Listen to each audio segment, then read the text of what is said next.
ربنا ورسولهم ورسولا منهم يتلو عليهم آياتك ويعلمهم الكتاب والحكمة ويزكيهم إنك أنت العزيز الحكيم. وقال تعالى أم كنتم شهداء إذ حضر يعقوب الموت إذ قال لبنيه ما تعبدون من بعدي. صدق الله العظيم. حضرات علماء کرام، بعض اور سامعین اور پردہ نشین خواتین کرام، قرآن مقدس کے ایک ہی پارہ بلکہ ایک ہی صفحے سے 3 مقامات سے چند آیتیں پڑھنے کا شرط ہے۔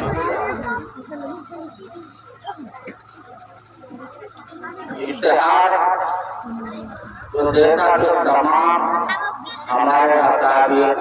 اور شورائے کرام کے آگے ٹائم ٹیبل کی بھی قید لگا دی، 10 منٹ 15 منٹ 20 منٹ، اور میرا نام تھا ناظر جلسہ میں، لیکن بڑی معذرت کے ساتھ میں شکر گزار طیب صاحب کا کہ انہوں نے میری درخواست کو قبول کیا اور نظامت کو ہٹا کر کتابت میں لگا دیا۔ اور صحیح بات یہ بھی ہے کہ اگر 10 منٹ کر کے بھی کیا جائے تو اتنا مختصر وقت ہے کہ کافی اور پتہ نہیں کیا جائے،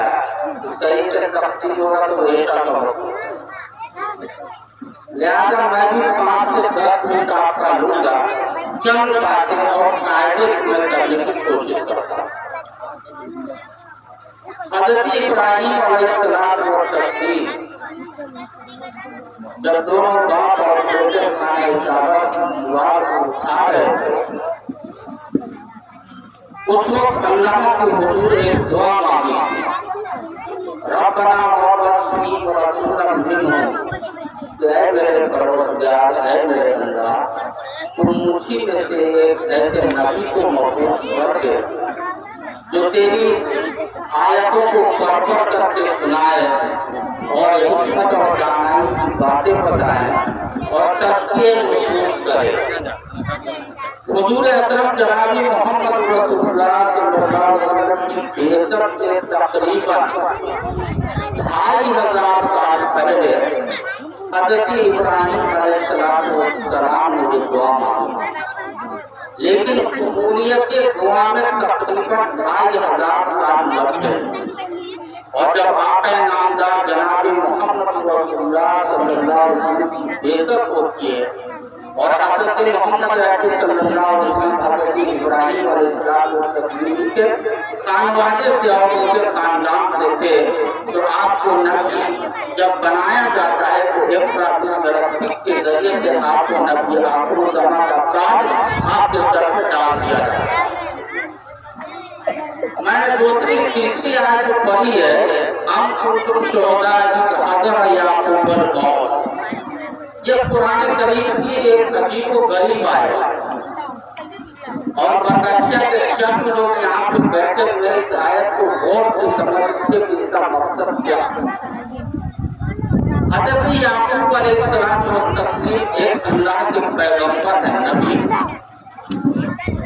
اور ان کے والد حضرت اسحاق بھی اللہ کے پیغمبر ہیں، اور ان کے چچا حضرت اسماعیل علیہ السلام و تسلیم بھی اللہ کے پیغمبر ہیں، اور ان کے دادا حضرت ابراہیم علیہ السلام و تسلیم بھی اللہ کے پیغمبر ہیں، اور ان کے صاحبزادے حضرت یوسف علیہ السلام و تسلیم بھی اللہ کے پیغمبر ہیں۔ اور یہودا کی ایک روایت کے بائبل کی ایک روایت کے مطابق حضرت یعقوب علیہ السلام کے دوسرے صاحبزادے یہودا بھی اللہ کے پیغمبر ہیں۔ پورا خاندان، پورا قبیلہ نبیوں سے بھرا ہوا، لیکن جب آخری وقت حضرت یعقوب علیہ السلام و تسلیم کا آتا اور ہم لوگ اپنے سماج میں اپنے معاشرے اور سوسائٹی میں دیکھتے ہیں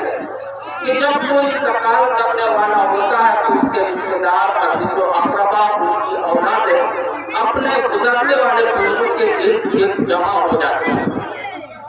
اس وقت حضرت یعقوب علیہ السلام و تسلیم سے اپنے بیٹوں سے پوچھا تھا ماتا اتنا میری بات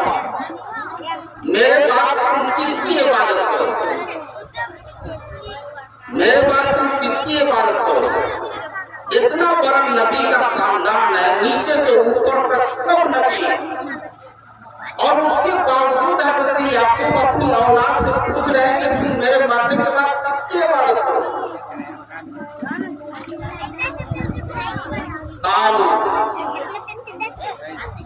ان کی اولاد نے کہا کہ ایک خدا کی عبادت کریں گے اور ہم مسلمان بن کرتے رہیں گے. اب سوال یہ پیدا ہوتا ہے کہ حضرت یعقوب نے کیوں کہا اپنی اولاد سے عبادت کرو. ایک باپ مولوی ہوتا تو اس کی کئی اولاد مولوی ہو جاتی ماسٹر کا بیٹا عام طور سے ماسٹر ہو جاتا نیتا کا بیٹا عام طور سے نیتا ہو جاتا لیکن اتنا بڑا خاندان ہے پورا نبیوں سے بھرا ہوا خاندان ہے اور اس کے باوجود حضرت یعقوب علیہ السلام و تسلیم جو پوچھ رہے تھے کس کی عبادت کرو یہ سوچنے والی بات ہے. لکھا ہے مفسرین نے کہ حضرت یعقوب علیہ السلام و تسلیم اس وقت مصر میں تھے اور مصر میں مسلمان اقلیت میں تھے ان کی تعداد کم تھی اکثریت ان لوگوں کی تھی جو مشرکین تھے کافر تھے. حضرت یعقوب علیہ السلام و تسلیم کو یہ خدشہ لاحق ہوا کہ یہاں کی اقلیت جو مسلمان ہے ان کو یہاں کی اکثریت کہیں نکل کر اب اس آیت میں تفصیل کیجیے آپ اس ملک ہندوستان میں ہم یہاں اقلیت میں ہیں ہماری تعداد مشرکین کے مقابلوں میں کم ہے تو ہمیں اپنی نسل کے لیے یہ غور کرنے کی بات ہے فکر کرنے کی بات ہے کہ ہماری نسل جو یہاں ہم اقلیت میں ہماری نسل کو یہاں کی اکثریت کہیں نکل رہا ہے. ایک چیز اس سے ہٹ کر کے میں آپ کو کہتا ہوں ہم سب کے سماج میں جب بچہ پیدا ہوتا ہے گھنٹوں کے بعد امام صاحب کو حافظ صاحب کو محلے کے کسی بڑے بزرگ کو بلایا جاتا ہے اور اس کے ایک کام میں آزان دی جاتی ہے دوسرے کام میں اقامت کہی جاتی ہے حالانکہ اب یہ ہمارے درمیان رسمی طور پہ ہو گیا ہے لیکن یہ درخت جناب محمد رسول اللہ صلی اللہ علیہ وسلم کا ایک آپ حکم ہے. ایک بچہ جو ابھی چند گھنٹہ پہلے پیدا ہوا اس کے کان میں یہ کیوں کہلوایا جا رہا حی علی الصلاۃ حی علی الصلاۃ آؤ نماز کے لیے آؤ نماز کے لیے حی علی الصلاۃ آؤ کامیاب. کیا وہ بچہ نماز پڑھنے کے لیے اٹھ کر کے جا سکتا کیوں کہا جاتا ہے اس کی میموری ابھی خالی ابھی بچہ پیدا ہوا اس کا دماغ بالکل صاف ہے اس وقت اس کے کان میں جو بول ڈالے جا رہے ہیں اگر غلط معاشرے کے اندر نہیں گیا ہے تو بڑا ہونے کے بعد اس کے دماغ سے وہی نکلے گا جو اس کے دماغ میں پیدائش کے وقت اس کے کان میں ڈالا گیا جو پیدائش کے وقت اس کے کان میں جو بول ڈالے گئے تھے بڑا ہونے کے بعد وہی نکلے گا. اگر غلط معاشرے میں یہ بچہ نہیں گیا ہے تو اب اس وقت ہم کو اس ملک میں جو سب سے بڑا مسئلہ ہے ہم کو اپنی نسل کی ایمان کی حفاظت کرنا اس سے بڑا مسئلہ اس وقت کچھ نہیں ہے. ہر آنے والا دن گزرے ہوئے دنوں سے سبسر ہوتا جا رہا ہے. ہماری نسل کہاں پہ جا رہی ہے یہ ہم کو سوچنے کی اور فکر کرنے کی ضرورت ہے. یہ چھوٹا سا ادارہ جو مکتب کی شکل میں حضرت مولانا طیب صاحب دامت برکاتہ نے قائم کیا میں اس سے پہلے تھی جب اس کی بنیاد ڈالی گئی تھی بنا اس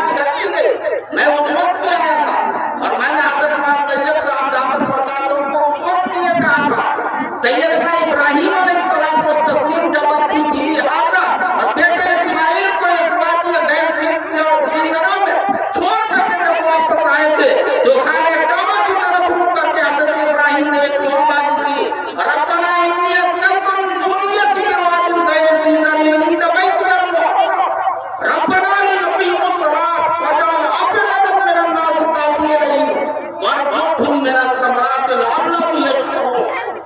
حضرت ابراہیم نے یہ دعا مانگی تھی کہ اے اللہ رب العزت، ہم اپنی نسل کو آپ کے حوالے کر کے جا رہے ہیں، ان کو گھروں میں سے رزق دینا۔ علماء نے لکھا ہے کہ مکہ اور مدینہ کی سرزمین پتھریلی ہے، لیکن آج بھی پوری دنیا کے پھل، جس ملک کا پھل اس کے مارکیٹ میں نہیں آتا ہے، حضرت ابراہیم علیہ السلام کی دعا کی برکت سے وہ پھل مدینے کی مارکیٹ میں موجود ہوتا ہے۔ تو اخلاص اور نجائیت کی بنیاد پر جو کام کیا جاتا ہے، انشاءاللہ وہ عند اللہ مقبول ہوگا، عند الناس مقبول ہوگا۔ باقی کیچڑ اچھالنے والے اچھالیں گے، بولنے والے بولیں گے۔ دنیا کی تاریخ میں کوئی ماکرار ایسا پیدا نہیں ہوا ہے جو اچھا کام کیا ہو اس کے راستے میں پھول برسائے گئے ہو، بلکہ ان پہ پتھروں کی بارش کی گئی ہے، ان کے خلاف آوازیں بلند کی گئی ہے، ان کو زیر کرنے کی کوشش کی گئی ہے، لیکن اہل حق کبھی دبے نہیں ہے اور اپنا کام، اپنا پیغام جناب محمد رسول اللہ صلی اللہ علیہ وسلم کی سیرت اور آپ کے اخلاق کریمہ کو لے کر کے آگے بڑھتے رہے۔ یہ معصوم بچے چھوٹے چھوٹے ظاہر سی بات ہم نہیں کچھ سمجھ سکتے آگے چل کر کے ان میں سے کون کیا ہوگا، لیکن اس کی ذہن سازی اگر حضرت مولانا طیب صاحب دامت برکاتہ یہاں کر رہے ہیں تو یہ کوئی بڑی خدمت نہیں ہے۔ مجھے یاد ہے، بہت اچھی طرح یاد ہے، آج کوئی ایسا گاؤں، کوئی ایسا محلہ نہیں ہے 10 گھر کی بستی ہے تو وہاں 2-3 مدرسہ چل رہا ہے۔ مجھے یاد ہے ایک زمانے میں حضرت مولانا عبدالحنان صاحب علیہ الرحمہ کسی چھٹی پہ آئے تھے اور میں اس جلسے میں موجود تھا جب 12 سال کی شاد قائم کی گئی تھی، تو حضرت مولانا عبدالحنان صاحب علیہ الرحمہ نے کہا تھا کہ محترم منظور صاحب کی کوششوں سے یہ شاد یہاں پہ قائم کی جا رہی ہے، لیکن اس کے بعد پتہ نہیں کیا ہوا، وہ شاد ختم ہو گئی اور بچے ادھر ادھر بھٹکنے لگے۔ ان کو دیکھ کر کے حضرت مولانا طیب صاحب دامت برکاتہ نے یہ جو مکتب کی شکل میں قائم کیا ہے، جو قائم کیا ہے، اللہ رب العزت سے دعا کرتے کہ اللہ رب العزت ان کو بالکل استقامت کے ساتھ قائم و دائم رکھے، اور اللہ رب العزت اس مکتب سے جو بچے تیار ہو رہے ہیں وہ جناب محمد رسول اللہ صلی اللہ علیہ وسلم کے دین کا داعی بنے۔ اور حضرت مولانا طیب صاحب، بس آپ کو